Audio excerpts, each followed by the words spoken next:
Hello guys! Welcome back! So for today's vlog guys ay i-share ko sa inyo yung isang online application na nag-reject sa akin ng 4 times. Pero ngayon ay pina-load naman ako. Ilang try na ako dito pero hindi pa rin ako ina-approve. So ngayon, nung nag-try ako ngayong 2024 ay in-approve naman ako.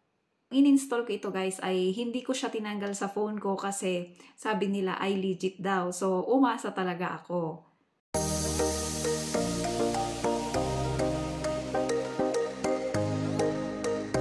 Itong app nga na ito guys ay si Kashalo under sa Palo Financing Inc.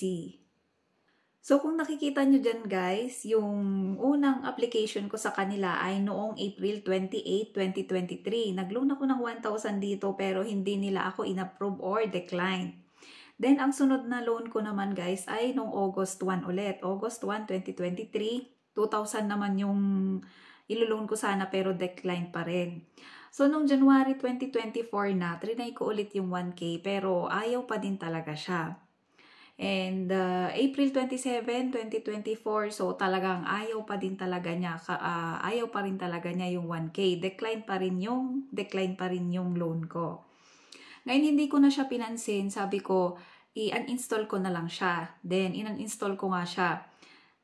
Pero nung may nag-review ulit nun, in-install ko ulit siya and then trinay ko ngayong August na to, and then pinaloan naman ako ng 1,000.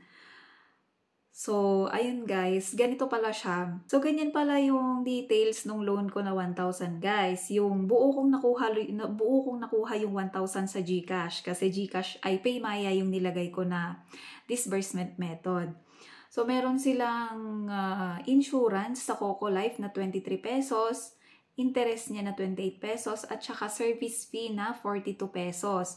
So, ang loan term ko dito sa 1,000 na to ay 14 days. Ginawa ko dito guys, nung na-loan ko yung 1,000 na yon ay after 7 days siguro, binalik ko din ulit sa kanila yung 1,000. And then, i-check ko kung mapapa-reloan ba ako dito sa second time. Nung chinek ko, ang in-offer sa akin ay 2,000 na lang siya. 2,000 guys, within, ang loan terms niya is 36 days naman. So, ito pala guys ay buo mo siyang makukuha, buo mo siyang makukuha yung cash loan mo dito kay Kashalo. Details nga ng 2,000 na yun guys, ayan, yung net proceeds ko ay 2,000.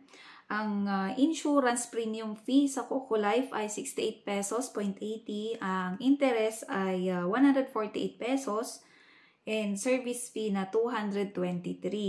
So, ang terms ko dito sa 2,000 na to ay 36 days. Yun yung pinili kong one-time payment ito guys. Bali, parang yung 36 days na yun ay 441.18 yung ibabalik nyo sa kanila. So, parang ang kinita nila sa inyo ay 441.18 lang. O, diba? Medyo mas mababa ito kaysa doon sa mga 7 days. Diba yung mga 7 days umaabot pa ng 1,500, 1K yung interest nila. So, dito kay Kashalo guys, medyo okay naman siya para sa akin lang para sa akin. Kung gusto nyo mag-apply guys, na vlog ko na yung una kung paano mag-apply kay Kashalo. So, asahan nyo guys na kapag nag-loan kayo dito, first time loan nyo ay hindi agad malaki or hindi agad mataas yung credit limit nyo. Parang sa akin, nung pinaloan ako ay 1,000 lang, 14 days, one-time payment, and then sunod ay 2K na. Ngayon, nung ino-open ko ulit itong app ko guys, ay pwede na ulit ako sa 4,000 at 19 days or 35 days pa rin yung payment. So, dito guys, walang installment pala, hindi siya installment. One-time payment ang gagawin nyo dito. Pero, mas longer period naman yung loan terms nila dito. Ayun guys, sa wakas, after 4 attempts ay na-approve din yung loan ko sa kanila pero after a year pa talaga. At kung bago ka pa lang sa aking channel, huwag kakalimutang mag-subscribe para ma-update kayo sa mga bago ko pang mga uploads na kagaya nito. Bye!